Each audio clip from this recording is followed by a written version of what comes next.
لا، مصر الحضارة، مصر العراقة، مصر المقصة. أبلة ثلمى طبعا حاجة رهيبة. تصير باشا. بس خلينا 4 أشخاص يختاروا أكتر 6 مسلسلات بيحبوهم اتعرضوا على مدار سنين رمضان اللي فاتت. قعدنا معاهم وخليناهم يقيموا المسلسلات دي علشان يختاروا المسلسل أقرب لقلبهم في الآخر، وكمان يدافعوا عنه عشان يكسب يبقى هو المسلسل الأفضل فيهم كلهم.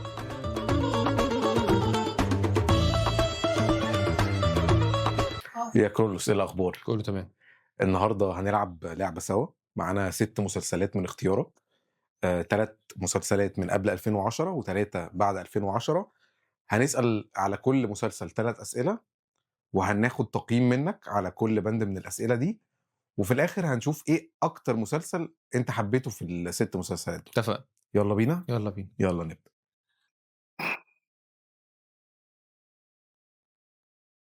ماشي.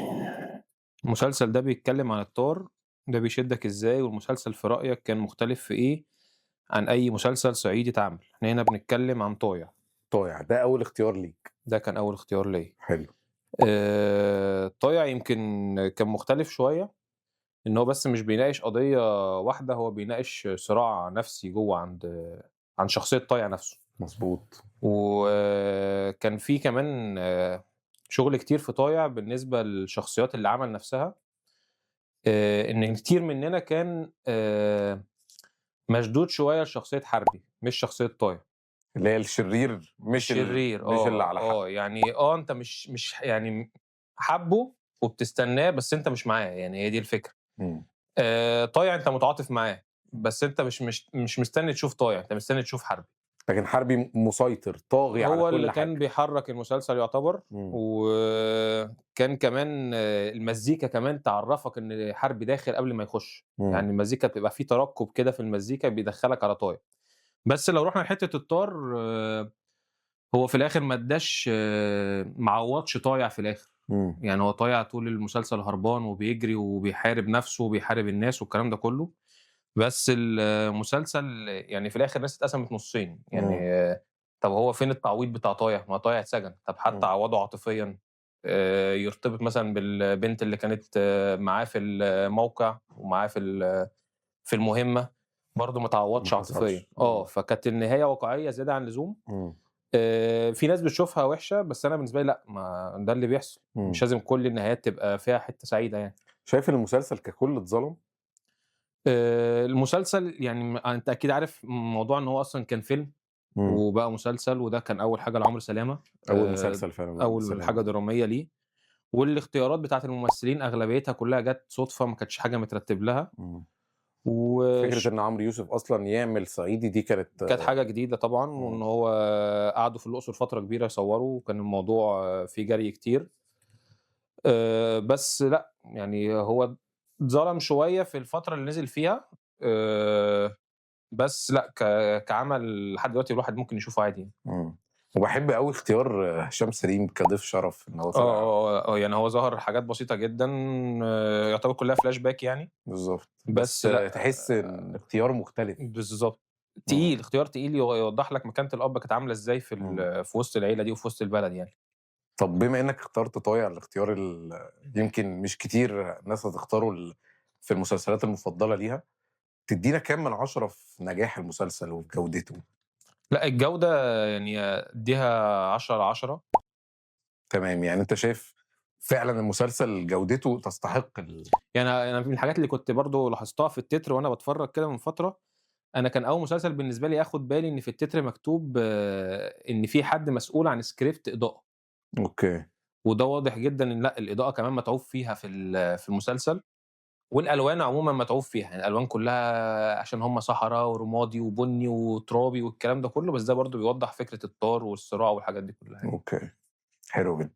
ماشي، نخش على اللي بعده. ناخد واحده تانية.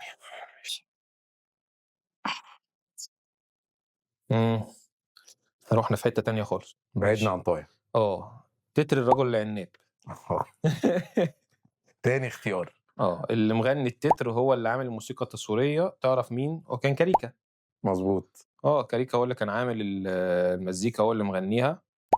ايه الاختيار بقى؟ يعني خلينا نتكلم على التتر دلوقتي عشان هنتكلم عن مسلسل تاني قدام. ايه رايك في العبث بتاع التتر؟ لأ التتر أنت بتتفرّج على حاجة هم شادينك لمجلة ميكي أوي أو بيطلّع لك الصور كده فجأة مع بعضيها والناس بتطلع التترات لا هي تترات زمان ولا تترات دلوقتي، التترات دلوقتي كلّها AI يعني حتى لو اتفرّجت على الموجود دلوقتي لأ التترات طالعة AI كلّها ما بيحكيش عن يعني المشكلة اللي بتقابلني أنا دلوقتي لأ أنا التتر ما لوش علاقة بالمسلسل. منفصل تماما. أغنية عادي ممكن تنزل solo في أي حتة، لكن لأ ما لهاش علاقة بالمسلسل، لكن لأ يعني الرجل العناب كان التتر مرتبط بالمسلسل، بيحكي لك قصة الرجل العناب،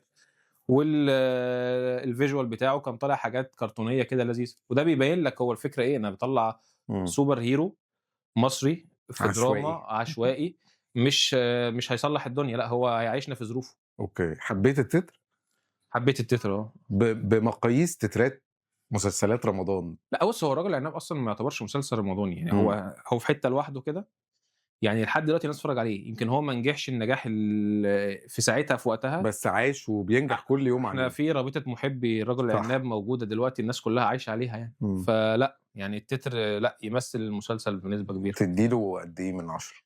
أدّي له 8. تمام، نخش على اللي بعده. كده احنا اتكلمنا على طايع وعلى رجل العناب.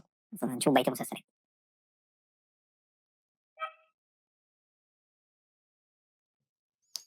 ماشي، كان في حدث كبير في نُص المسلسل قلب الأحداث. فاكره وفاكر أثره إنه هيشد الناس ويغيّر مجرى الأحداث. ماشي، بنتكلم عن ده طايع برضه. طايع، تمام، ده موت مهجة، مضبوط. ده كان في الحلقة ال18 أعتقد. من 15 ل18 في الجزء 15 كان الأوسط. فواز و18 كانت مهجة. إمم. أنا لا طايع مذاكره ما تقلقش. لأن كمان الحلقة اللي أنا باحبها بقى الحلقة ال19 الحلقة اللي هي كان فيها دفن مهجة، والحلقة اللي راح فيها حربي عند قبر بنته عشان يقول لها إنها خد لها بطارها. ودي الحتة اللي اتحول فيها حربي من حد قوي وشديد وعنيف لعيل صغير. دماغه خلاص خفت مجرد ما راح لبنته عند قبرها يقول لها أنا جبت لِك طارق وحشتيني والكلام ده كله.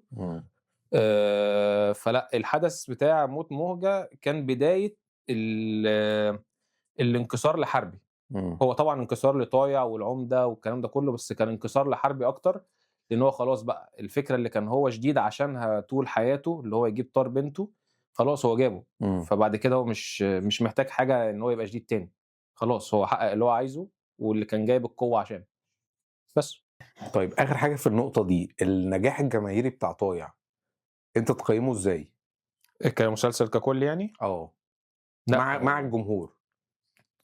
لأ هو بُص هو مسلسل فاجئ الناس كلها، حاجة أنت ما كنتش مستنيها، لإن ده مش فنان بينزل كل موسم، أو حد بينزل كل موسم فأنت مستني تشوفه هيعمل إيه السنة دي، فالناس ما كانتش متابعة في الأول، بس الدنيا سخنت في نُص المسلسل، فالناس كلها ابتدت تتشد وتتابع. وأنا فاكر حتى الصدى بتاع المسلسل في الآخر بعد ما خلص لأ كان نجح نجاح رهيب يعني. أعتقد هو جودة العمل يعني هي اللي فرضت نفسها على جدًا، أنت الناس. تتفرج على فيلم سينما 30 حلقة. فلأ كان نجح بشكل تدّي له كبير جدًا. كام من 10؟ لأ أدّي له كنجاح. أدّي له 9 من 10. تمام. يلا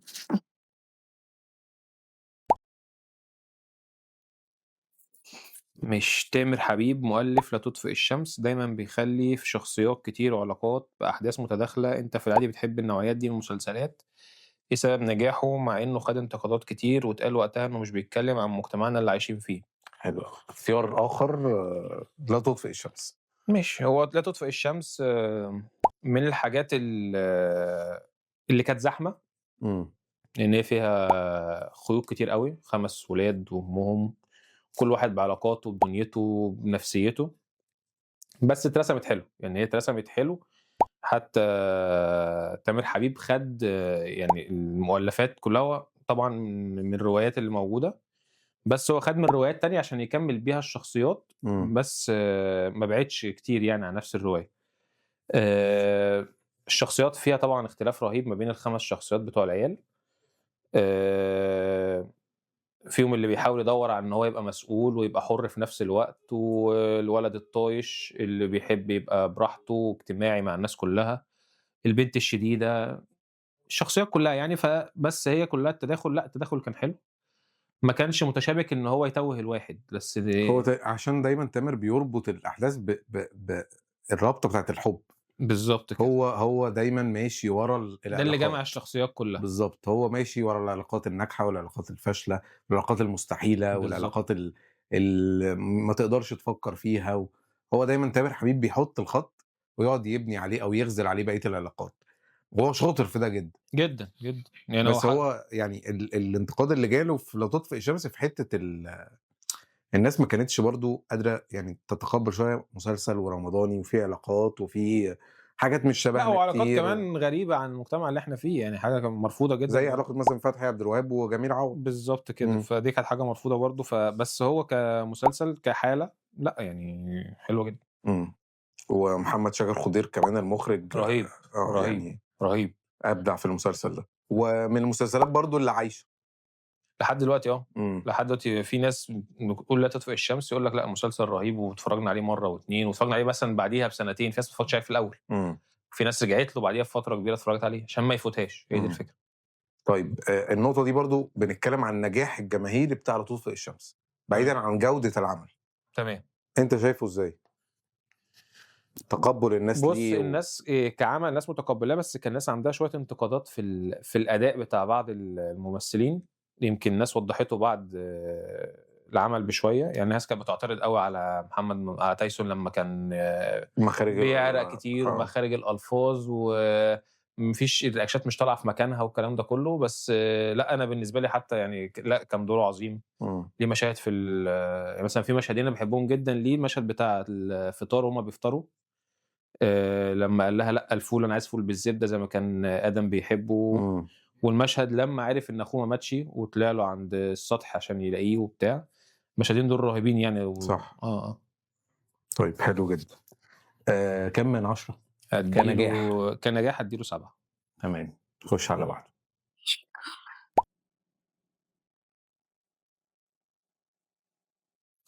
رجّعني بقى كده شوية ورا. إمم. ماشي، حضرة المتهم أبي.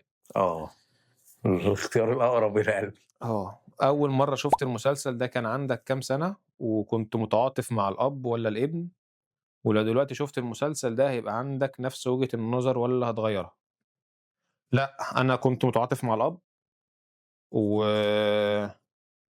لإن هو محطوط في حتّة مبادئ شوية، إمم. هو راجل مُعلِّم وعنده مبادئه وبيحب يحترم المبادئ أوي والعادات والكلام ده كلّه، فلمّا اتحط إن هو نَفْسه لازم يلتزم بالمبادئ دي قدّام السُلطة وقدّام الفقر والحاجات دي كلّها، آآ فضل بقى رِجل قدّام رِجل ورا، لأ نتنازل ما نتنازلش، اتنازل عشان بنته وجوزها،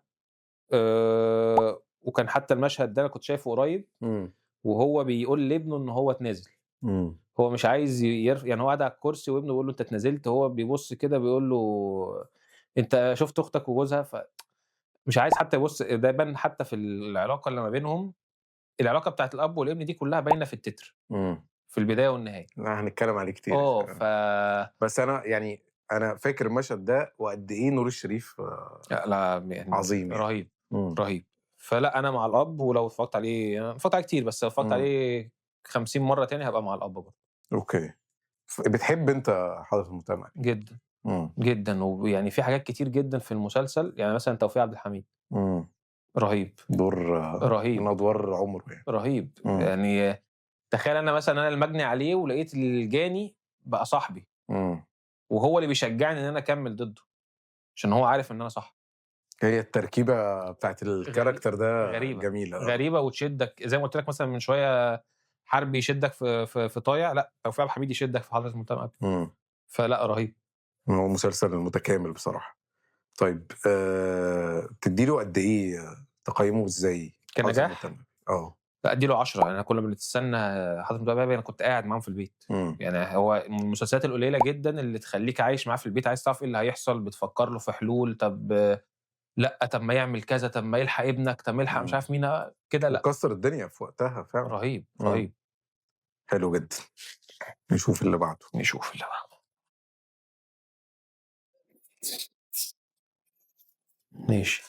فاكر تتر عفاريت السيالة؟ كانت أغنية شعبية غريبة جدًا على كتابات الشاعر سيد حجاب، وحصل فيها مشكلة، إن بداية عرض التتر توقف.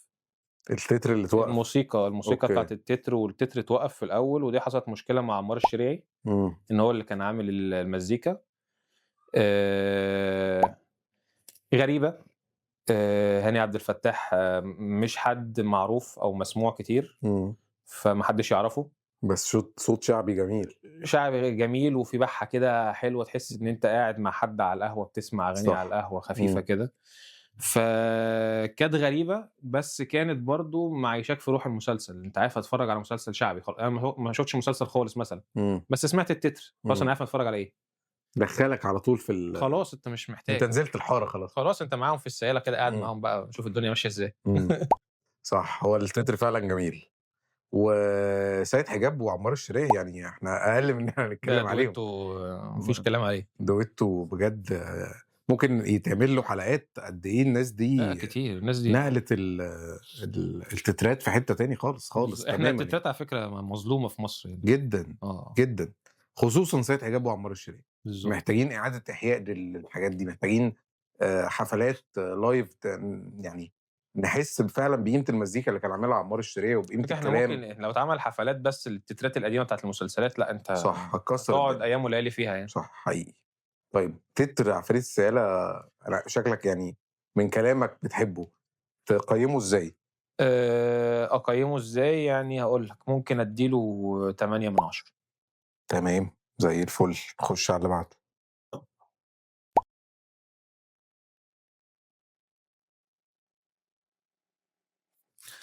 ماشي، ده المسلسل اللي يعتبر قريب مني قوي بقى.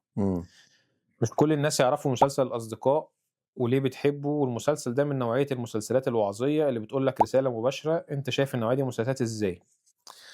كلمنا بقى شوية عن الاختيار ده، وكلمنا عن حبك لمسلسل الأصدقاء. انا بعشق مسلسل الأصدقاء. ويعني قول لنا شوية تفاصيل عنه، يمكن في ناس كتير ما تعرفهاش او ما تعرفش المسلسل. بص، هو مسلسل عبارة عن 3 صحاب، يعني هم كان فاروق الفيشاوي وصلاح السعدني ومحمد وفيق. تمام. كل واحد هم كانوا صحاب في الجامعة، اتخرجوا كل واحد خد طريقه. فيوريك ازاي بقى التباين في الشخصيات بعد الجامعة. واحد بقى عالم ذرة، وواحد بقى مستشار وقاضي، والتالت اختار. حتى هم في اول التتر خالص كل واحد بيقول جملة في بداية التتر هو عبارة عن ايه. هقول لك انا اخترت ان انا ابقى براحتي، اخترت المية والهواء والشراع.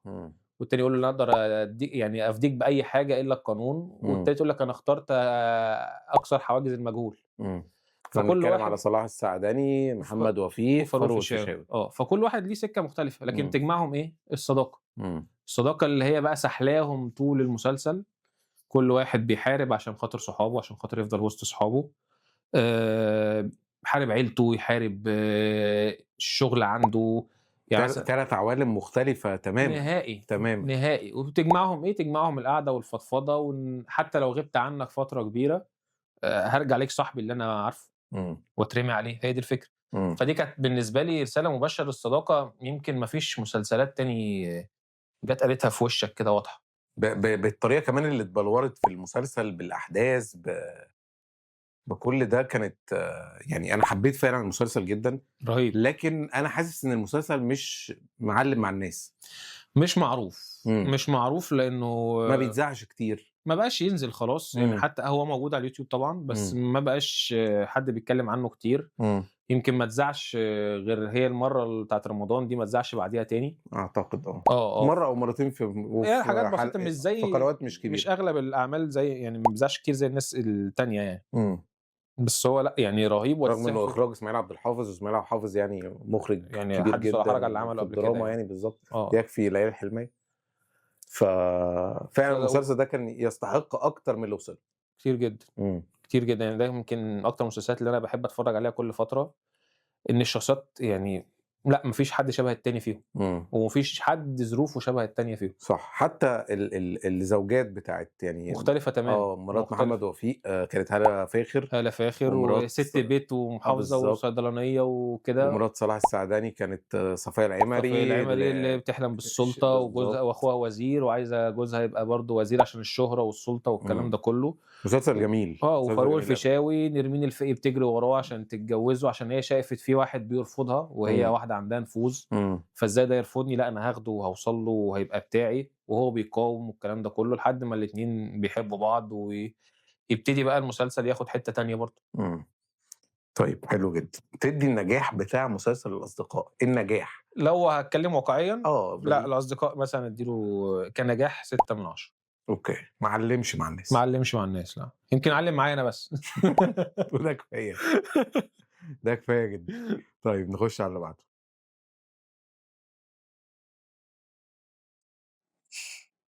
ماشي، تعالَ نتكلم عن التمثيل في المسلسل ده، هنقول لك شوية أسامي من أبطال المسلسل: ريهام عبد الغفور وأحمد مالك، أمينة خليل، جميلة عوض، ميرفت أمين، مريم الخُشت، محمد ممدوح.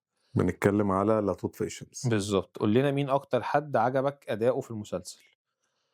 طيب هاقول لك أكتر حد عجبني أداؤه في المسلسل كانت ريهام عبد الغفور. ريهام عبد الغفور دور متفرد. جدًا، إمم.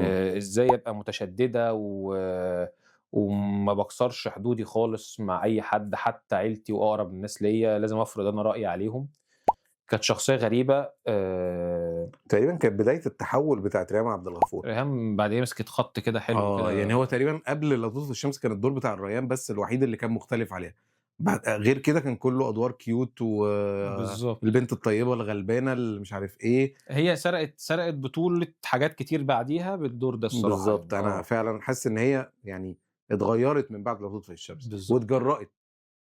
وهي كانت ساحلة الليثي معاها إن هو لأ بيحاول وراها كل شوية حتى الدور ده من أجمل أدوار محمود الليثي. جدًا، جدًا. وما كانش حد يتوقع منه بعد SNL مين بالعربي هيشوف كان الليثي لابس بدلة مستحيل، وبيحب ودكتور ريهام عبد الغفور وماشي وراها ولأ وبالراحة العلاقة دي وواحدة، واحدة. برضه كانت من أغرب العلاقات اللي في المسلسل بالنسبة لي. صح. يعني في وسط الزحمة اللي أنت شايفها دي كلّها، دي علاقة على جنب كده في إيه. صح. لكن الباقي والمشاهد اللي كانت بترفضه فيها. وفي الآخر هي اللي جات له وقالت له في واحد بيحاول معايا وأنا بارفضه. قال لها: أنت بتقولي لي أنا ليه؟ صح. أنا علاقتي إيه؟ قالت له: طب ممكن يبقى في حاجة. بس. مين تاني غير ريهام عبد الغفور؟ تايسون، يعني تايسون رغم الانتقادات اللي حصلت عنه يعني لأ، بس هو برضه قنبلة مشاعر. وصّل لك إزاي إن هو عنده صراع ما بين إن هو يبقى مسؤول عن أسرة بعد ما أبوه اتوفى، وإن هو يبقى بيدوّر على حريته في إن هو ياخد قرار ويعيش حياته ويبقى فاكك كده مش متقيد. صح. فدي كانت حتى في المشهد بتاعه لمّا راحت له الخُشت في النادي. في الحجز، لأ في الحجز في لمّا قالت الآخر. له: أنت إيه اللي بتعمله في نَفْسك ده، أنت مش عايز محامي؟ قال لها: لأ ما أنتِ أكتر واحدة المفروض تفهميني، أنا ما صدقت لقيت حريتي وابقى مسؤول عن حاجة أنا عملتها. فلأ يعني كان رهيب برضه. هو الcast كله عامةً كان هايل. طب بالنسبة للا تطفئ الشمس كجودة المسلسل ككل؟ بُص كجودة تمثيل دي كانت من أكتر الحاجات اللي عليها كومنتات في الفترة دي. بالنسبة لي لأ، أنا بالنسبة لي مقبول بنسبة كبيرة جدًا، جدًا، بس يتعمل أحسن، يتعمل أحسن. ويمكن ده بسبب إن هو اتعمل في فترة قصيرة. ضغوط رمضانية لأ نفس وهو كمان ابتدوا يجهّزوا فيه قبل رمضان بفترة قصيرة مش بفترة كبيرة زي بقية المسلسلات. فلأ يعني ياخد مثلًا 7 من 10. تمام. نخش على اللي بعده.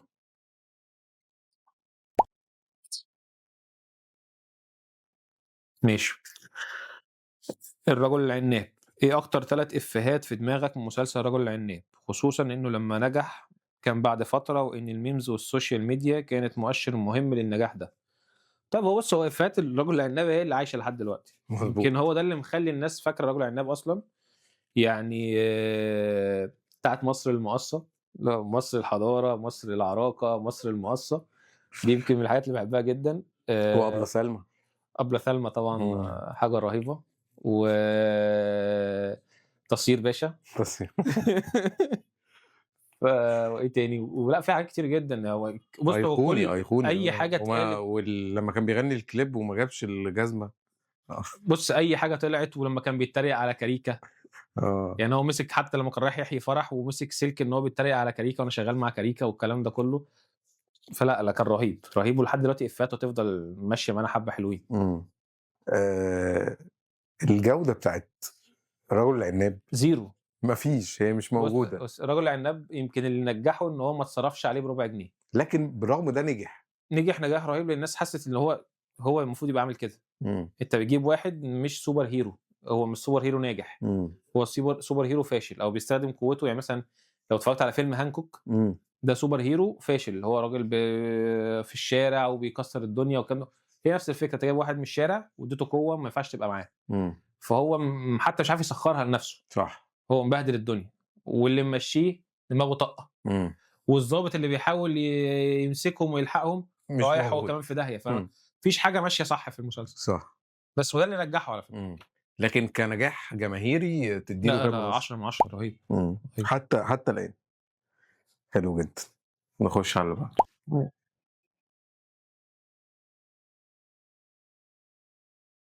انت عارف ان التتر كان فيه عتاب بين الاب والابن في تتر البدايه، كان الابن بيتكلم والاب بيرد في تتر النهايه.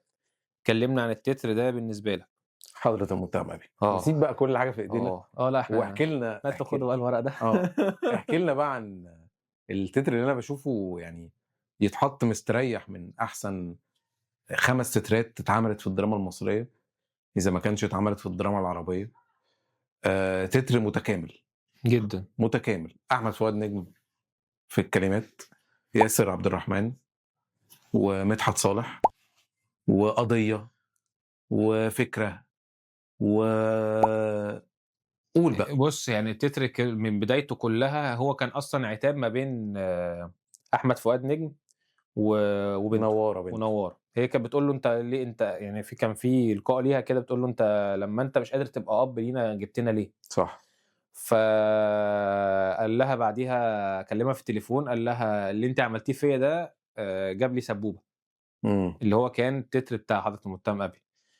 التتر واضح وصريح، هو الابن في الاول بيعاتب ابوه وهتلاقي صوته كده ناشف وشديد وواحد بيتخانق، وده واضح جدا في يعني في اداء مدحت. تعالى بقى اتفرج على النهايه، لا اب منكسر صوته واطي، صوته مغشلق من العياط، خلاص عايز يعيط. يمكن حتى الناس كلها تقول لك لا يعني، ومدحت حتى وقف في التصوير كذا مره عشان الموضوع كان صعب، هو التتر لحد دلوقتي صعب للامانه يعني حقيقي. ويعني لو هنتكلم على التتر كمان فهنتكلم عن كان في اغنيه كمان في المسلسل في النص اسمها جمل المحامل، فدي برضو رائعه. الفتره اللي هي لما خلاص عرف ان هو في قضيه مرفوعه عليه التلميذه اللي عنده ان هو اتحرش بيها والكلام ده كله، فراح قاعد على النيل كده خلاص انا يعني في ايه تاني هيتحط على دماغي عشان خاطر القضيه بتاعت ابني. فخلاص جمل المحامل اللي هو بيشيل وبيستحمل والكلام ده كله برك خلاص بقى مش قادر يقوم. ودي كانت حالته في الحته دي. بتحب التتر ده جدا. يعني يعتبر رقم 1 بالنسبه لي في التترات. ما يتزهقش منه. لا مين هيزهق من تتر قصه؟ انت بتتفرج على المسلسل كله زي ما قلنا، التترات زمان غير التترات دلوقتي خالص. وحاله التتر ده كمان فكره التتر البدايه والتتر النهايه ان هم بيردوا على بعض، اعتقد انا ما فيش في ذهني، ما اتكررتش قبل كده. اتكررت في الاصدقاء. يعني برضو من الحاجات اللي بتحببني في الاصدقاء اتكررت فيها برضو التتر البدايه وتتر النهايه، ان واحد بيطلب من التاني يمد ايده، فالتاني بيجي في النهايه يقول له لا ايه انا مديت ايدي اهو هات انت بقى ايدك. فكانت برضو نفس الفكره، يعني لو رجعت للاصدقاء هتلاقي نفس الفكره، بس فكره جميله يعني جدا. لان دايما تتر النهايه بيبقى تحس ان هو مهمل كده، محدش بيتفرج عليه، محدش بيتفرج عليه، خلاص الحلقه خلصت. لكن هما الاثنين احيوا التتر النهايه يعني في الحالتين كتير جدا. اوكي، تدي نجاح التتر وجودته قد ايه؟ 100 من 10.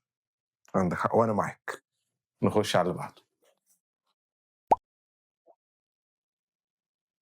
مش اتكلمنا عن اسباب نجاح عفاريت السيالة في رأيك؟ انت عارف انه كان 37 حلقة، كنا بنجيب منين الخلق ده زمان واحنا اطفال اصلا؟ بص هي الموضة دلوقتي ال 15 حلقة، وهو منطقي الصراحة. يعني هي الدنيا بقت سريعة، مفيش وقت انك تقعد مرتبط بحاجة فترة طويلة. يمكن زمان لا كان عندنا الوقت وكنا بندور على الحاجة اللي تملى الوقت ده. بس لأ دلوقتي الموضوع اختلف، بس لو هنرجع لعفاريت السيالة لأ هو نجح. يمكن ناس كتير قالت إن هو ما نجحش، بس لأ هو نجح في فترته إن هو كان مختلف. ادّاك جزء كبير أوي من روح إسكندرية، عيّشك في المدينة شوية حلوين. عبلة كامل عبلة كامل رهيبة، أداء كانت لسه جاية من أسطوري. الليمبي وكلم ماما، فدخلت بنفس الmood.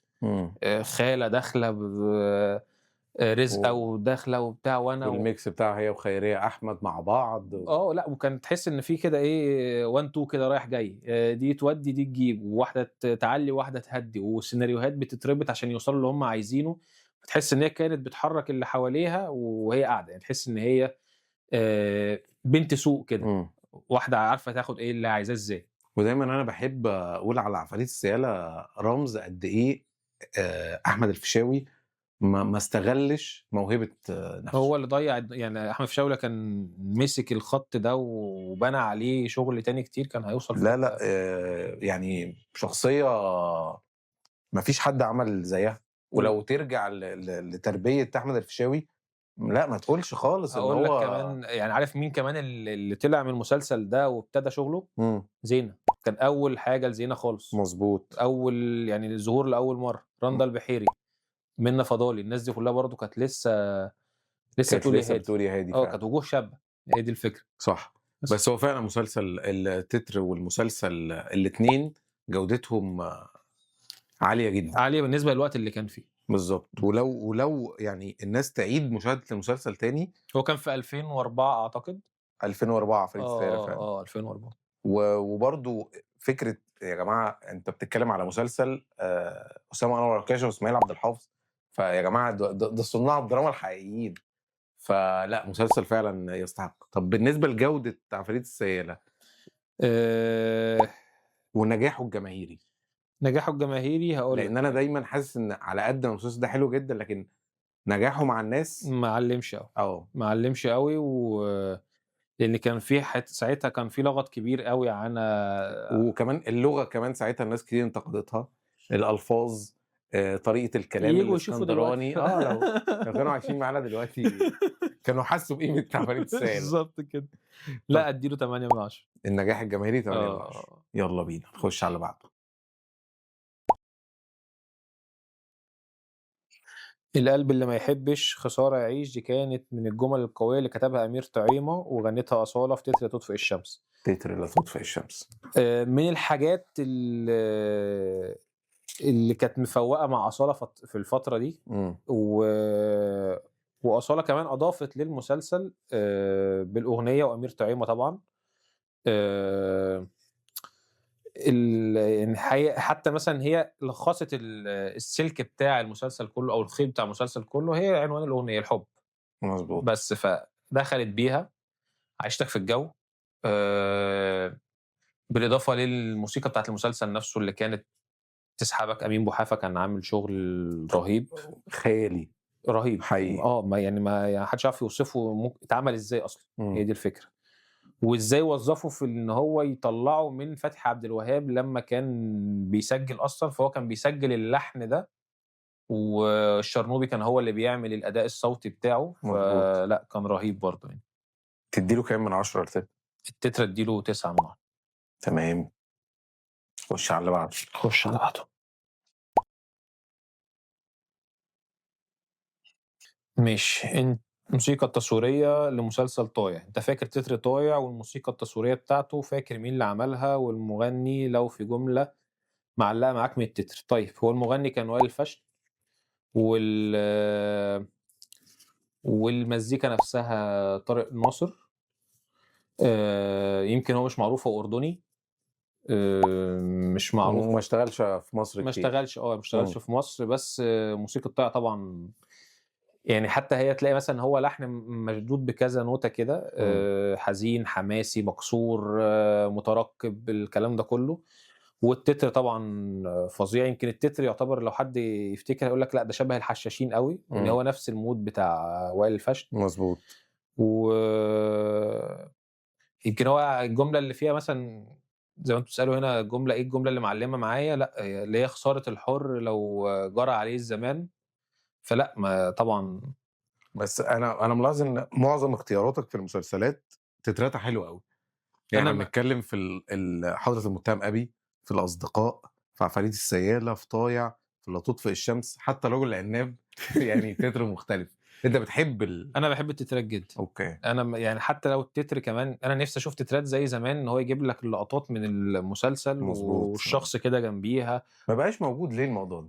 أنا باقول لك أنا يعني باشوف دلوقتي التترات معمولة AI، يعني إيه تجيب لي ممثل وبعدين ليه تجيب لي التتر كامل عن البطل بس بيطلع لي بكذا شكل؟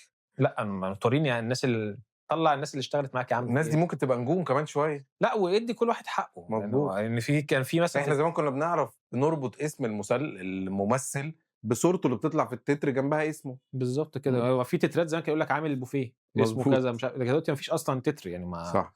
باشوفش تتر كامل كده إمم. فيه كل حاجة يدّي كل واحد حقه. أصل معلش لو أنا مش هاتفرّج، لأ عيلة اللي اشتغل ده هيتفرّج، صح. فحاجة تبقى كاملة كده. صح. طيب تتر طايع تتر طايع والحالة فتح لنا بتاعة حتّة المزيكا. كبيرة كده حلوة جديدة في التترات، فلأ أدّي له 10 برضه. اوكي. تتر الأصدقاء من أحلى التترات اللي اتعملت. أنتم عارفين أنا باحب التترات، يعني أنتم جايبين لي كل حاجة. ادّينا معلومات أكتر عن التتر ومين اللي بيغنيه، ودندن جزء منه. ده ماشي. فعلا بقى تتر الاصدقاء ده يعني محمد قنديل. احنا ما حدش يعرف مين ده. محمد قنديل لأ، محمد قنديل حلو صبّح محمد قنديل. محمد قنديل. هو اللي بيغني التتر آه. بجد؟ محمد قنديل دي معلومه. وغالبًا دي كانت آخر حاجة عملها قبل ما يتوفى. مم. إن كان الأصدقاء كان 2002 وهو اتوفى 2003. بس دي معلومه غريبه جدا بالنسبه لي. انا بحب جدا محمد قنديل محمد وسمعت قنديل كتير جدا التتر. رهيب. عمري ما جمعت ان ده محمد قنديل. محمد قنديل وغير التتر كان عامل أغنية لمّا عزيز محفوظ اللي هو عالم الذرة اتوفى، اتقتل. اللي هي أهياني فقد الخليل خِلُّه وإيه اللي فاضل له. اوكي. اللي هي كان فاروق فيشاوي بيروح يجري على محمد وفيق بعد ما كان في خلاف ما بينهم ويقعدوا يعيطوا على صاحبهم وكده يعني. فلأ رهيب طبعًا محمد قنديل، يمكن من الناس اللي أنا باحبها برضه، وده أضاف للتتر برضه كتير يعني. جدا. برضو التتر فكرة ان هو بيتكلم على نفس القصة بتاعت المسلسل. هو مش منفصل خالص. هو بيكلمك على الاحداث، بيكلمك عن الصداقة عن الرسالة اللي بجد المسلسل بيقدمها. بالضبط. اوكي. تديله كام من 10 10 من 10. بتحب تتر جدًا. اوكي. نخش على اللي بعده. ماشي. محمد جلال عبد القوي مؤلف المسلسل كان بيتكلم عما ينتظره الأبناء من الآباء. كنت بتبقى مستوعب الأفكار الفلسفية الكبيرة دي والّا استوعبتها على كبر؟ مين أكتر أداء تمثيلي اتأثرت بيه في المسلسل؟ هنا بنتكلم على حضرة المتهم أبي. هو كده كان محمد جلال عبد القوي كان هو والمخرجة كانت رباب حسين. مظبوط. وكانوا الاتنين أصلًا مع بعض مع نور الشريف في لن أعيش في جلباب أبي. كانت رباب حسين كانت مساعدة، وما كانش محمد جلال عبد هي رباب حسين كان أعتقد أصلًا كانت اشتغلت مع نور الشريف في أكتر من حاجة مساعدة، بالضبط. وهو كان مصر إن هو يختارها في وهي حضرة أصلًا المتهم كان أبي. الكارير بتاعها أصلًا كله على الدراما الإذاعية أصلًا والدراما الدينية أكتر. فكان بالنسبة لها لأ، كانت إضافة قوية جدًا إن العمل يخرج كده. ولأ التمثيل أنت بتتكلم في ناس كتير جدًا. ورباب حسين برضه هي اللي عملت الليل وآخره. هي اللي عاملة ليل وآخره فعلًا. إمم. ولو هنتكلم على الأداء بتاع الممثلين فأنت هتقول مين والّا مين بقى؟ حدث ولا حرج فعلًا. فأنت عندك يعني زي ما قُلت لك من شوية أنا لأ، يعني نور الشريف على جنب طبعًا، بس أنا لأ كان عاجبني جدًا توفيق عبد الحميد في الدور بتاعه. وحتى الجيل الأصغر الأبناء كان كله عامل أدواره. بالضبط. محمد أحمد ماهر وكان ابن محمد جلال عبد القوي برضه كان طالع هو ابن نور الشريف. كان هو ابن نور الشريف. ففعلا هو المسلسل ككل هو لأ مسلسل فعلا محتاجين الناس تشوفه. بالضبط. حقيقي يعني اللي ما شافوش محتاج يشوفه. جودة العمل تقيمها ازاي؟ نأديها 10 من 10. 10 من 10. تمام.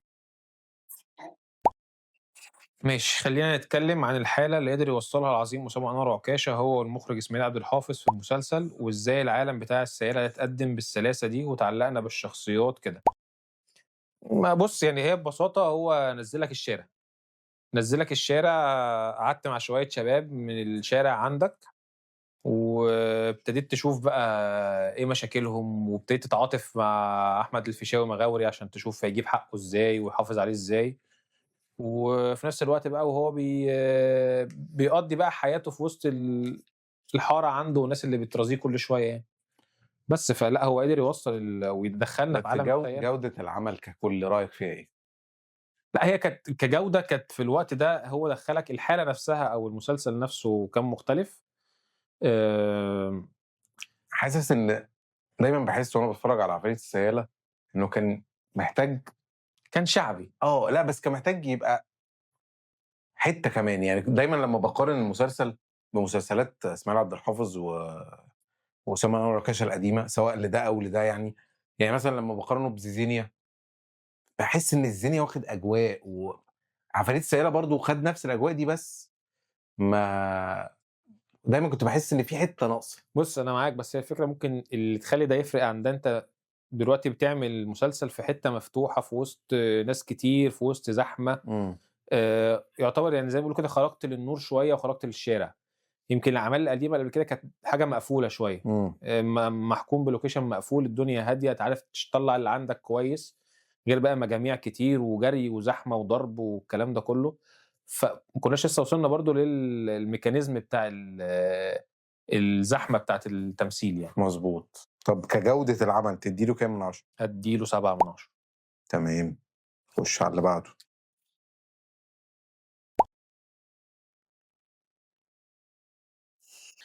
مين الشخصية الأقرب لقلبك في ال3 أصدقاء؟ واحكِ لنا عن ال3 أكتر، وقُل لنا أكتر لحظة حسّيت فيها بقوة علاقة الصداقة بين ال3. سؤال ماشي، حلو. ده حلو جدًا. الأقرب ليّا كان شوية عزيز محفوظ. إمم. آآ إن هو واحد زي ما بيقولوا كده أفنى عمره في العلم. اللي هو فكان صلاح السعدني.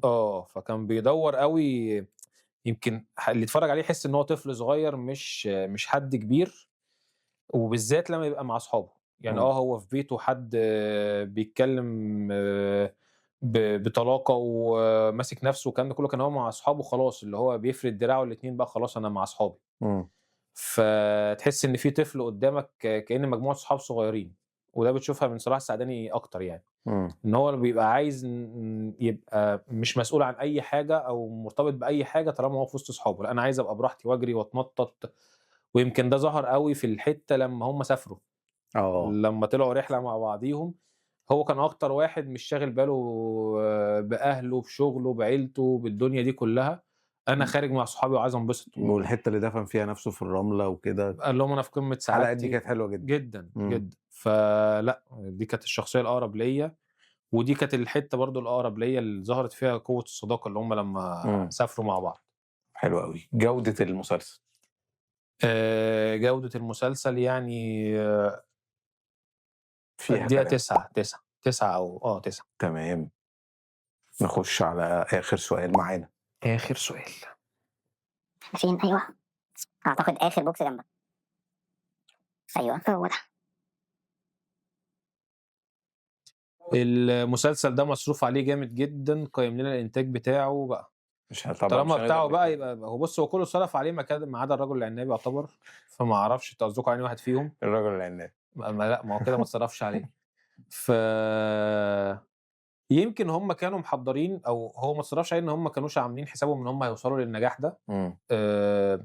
بس هم قرروا الصرف عليه بعد ما خلص، إن هم لمّا السُبكي قال لهم أنا هاعمل بقى خلاص فيلم عن الرجل العناب، ودي كانت بداية المشكلة كلّها، مضبوط. وبداية التفرقة يعتبر. فيمكن لو كان اتعمل فيلم كان اتصرف عليه double بقى مكان المسلسل والفيلم. بس يعني خلّينا نتكلم برضه على أرض الواقع، هو المسلسل جودته مش لأ ما أحسن حاجة. فيش. ما نقدرش ندّيها score كبير. لأ ما أنت دلوقتي بتحب سوبر ماريو والّا ما بتحبش سوبر ماريو؟ باحب سوبر هل ماريو. هو بجودة الحاجات دلوقتي؟ لأ. بس بس بيعملوا له بتحبها. أفلام دلوقتي. بس بتحبها. هي مضبوط. دي الفكرة. فلأ هو كجودة لأ ما فيش. ندّي له كام من أدّي 10؟ له 5. تمام. آه. طيب قبل ما نقول لك الscore، عندك توقعات للترتيب؟ أول 3. أول 3. آه. هاقول لك ال3 اللي أنا باحبهم يعني أكتر 3 باحبهم حضرة المتهم أبي، وطايع، والأصدقاء. طيب إحنا الترتيب اللي وصلنا له اللي انت المركز السادس والخامس والرابع الاربعه جايبين نفس النقط، وهم عفاريت السياله، الرجل العناب، لا تطفئ الشمس. وفعلا اول ثلاثه زي ما قلت هم الاصدقاء وطايع وحضره المتهم ابي، وترتيبهم رقم 3 الاصدقاء، رقم 2 طايع، رقم 1 حضره المتهم أبي. فكده انت المسلسل الاقرب الى قلبك، حضرة المتهم وهو ده اللي هتحارب بيه في الحلقات الجايه، هيبقى حضره المتهم ابي زي نور الفل. الشريف، ومنتظرينك في الحلقه الجايه. شكرا. نعم.